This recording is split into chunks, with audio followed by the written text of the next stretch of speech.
This is crazy. Howdy folks, my name's Hannah, and a few months ago I made a video demonstrating how to budget your savings dollars, which was actually a relatively revolutionary idea for a lot of people. And if you want to watch that video, you can click here. But I'll also put it down here in case I forget to put it up here. But there's one question from that video specifically that really made a splash. Do I even need a savings account? Short answer, no, not if you have a budget. Want to know why? All right, I'll tell you. Let's start with this. What does a savings account even do for us besides generate 28 extra cents in interest a month? Truly, all it really does is separate some dollars from some other dollars. We put the ones we want to spend over here in our checking account, and we put the ones we don't want to spend over here in our savings account. But also, let's be real, it's not that you don't want to spend those savings dollars, it's just that you don't want to spend them right now. You're probably going to eventually spend them on a down payment for a house or your child's college education, so you were just wanting to set some money aside so that it's ready to go later on down the road when those things finally happen. So this is where the budget comes in, aka the game changer. Just like a savings account is a way to separate some dollars from some other dollars, a budget, in its plainest definition, is a plan we make for how we're going to spend our money. We're separating some dollars for rent, we're setting aside some dollars for groceries, putting some over here for fun, right? And P.S., if you want a super easy way to budget that doesn't involve envelopes or carrying ginormous wads of cash on your person, consider trying You Need a Budget, or YNAB. It's the perfect app for easy budgeting, managing overspending, meeting savings goals, and paying down debt. You can head over to youneedabudget.com to give it a try.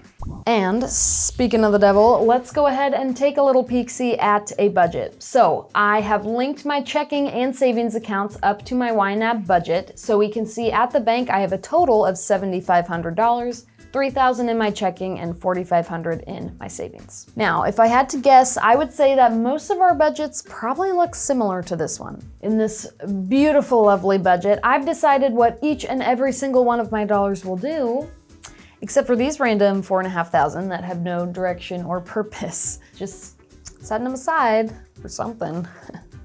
Don't really know what. They're just savings dollars. I'm just saving them. Now, this is kind of funny to me because guess what? If we look back at my bank accounts that I just showed you, we already know that I have $4,500 in savings because that's what my savings account tells me. You were there, right? We all saw this?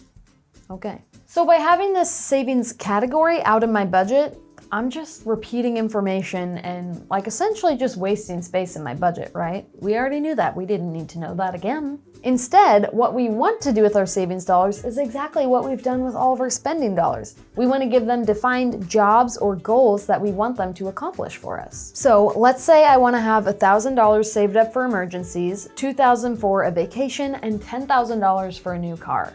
I can't tell how close I am to reaching any of those goals by looking at that $4,500 number, right?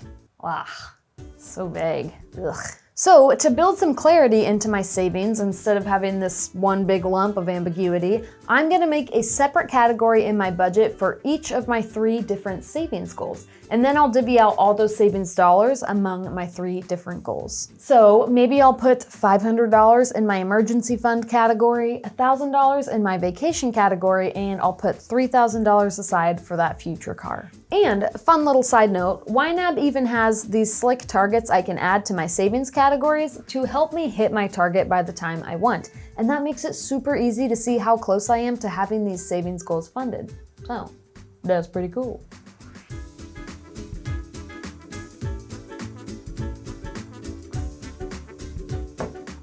So now I can actually go ahead and delete this savings category because we don't need it anymore. Okay, so I just moved all of these dollars out of my savings category and moved them into all these other categories with more defined goals that I'm saving for. Now, big ticket question. Now that I've moved all this money out of my savings category, what do we think happened to my savings account at the bank? Well, let's check. If I go back and take a peek at my bank account, yeah, just what I thought. Nothing happened. Still looks the same. Good job. You know why? Because while your bank accounts organize your dollars by where they're stored at the bank, your budget organizes your dollars based on what you've decided they're going to do. They're the same dollars, we're just looking at them through a different filter. And can I be real frank here? Which filter out of these two actually matters to us? The budget. And I swear I'm not just biased. Because the budget tells me how far my money can take me, what it will accomplish, how close I am to reaching all of my savings goals. The bank just tells me I have $7,500, $3,000 over here and $4,500 over there. Okay, thanks. Can't do much with that. So now, let's try something real crazy. What if I moved all the money in my savings account into my checking account? Like literally all of it. We're just gonna have one mega account from now on.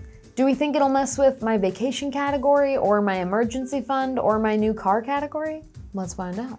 My friends, even when I transfer all the money in my savings account to my checking account, when we hop back to the budget, we can see nothing's changed. I still have $500 in my emergency fund, $1,000 for a vacation, and $3,000 for my future car.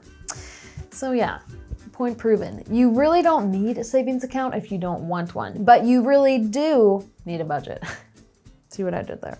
And if you have a budget, you should be looking to your budget to make spending decisions, not looking at your bank account. So this is kind of all the information you need now. And if you're that person that has like 14 different savings accounts, one for the car, one for the doctor, the vet, the apocalypse, what have you, is it really true that you could still condense them all into just one mega account? Absolutely. It's the exact same thing because the dollars in your budget will look the same, be organized the same, no matter how you have your dollars stored at the bank.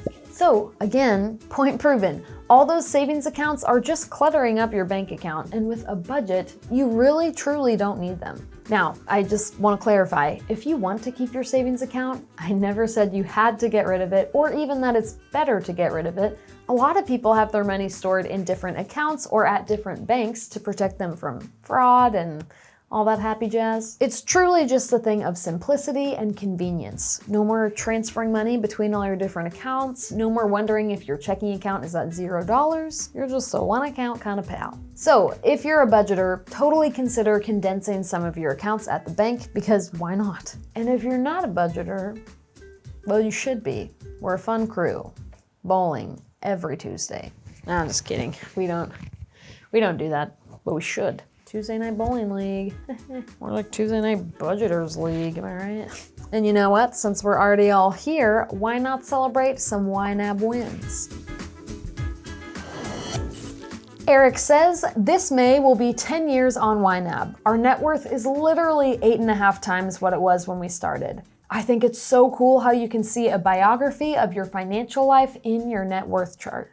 I don't know if you are seeing what I'm seeing, but Eric here went from a net worth of $127,000 to over $1 million.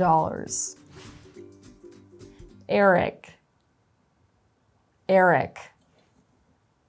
Wow. And Denise says, I always avoided budgeting because I thought it would be extremely restrictive. But now that I understand what budgeting really is, I have credit cards paid off, savings are piling up, and I have the freedom to spend on many of the things I want. Denise went from the mindset of budgets are restrictive to budgets are freedom. That's a pretty big shift, y'all. And one I know all of us can experience all by the simple power of a budget. Can I get an amen? Yes, amen. Anyway, I hope you enjoyed this video. Thanks for tuning in, and I'll see you next time. So let's say that I want to have, oh no, I'm being overcome by the odds again. Oh, it always happens to me. Oh boy. How to say it most of our budgets. Okay. So, oh no. Oh my gosh. Oh, I just need to yawn. That'll be all. Don't yawn. Don't do it. Don't do it. Oh no. Okay. I think something's wrong with me.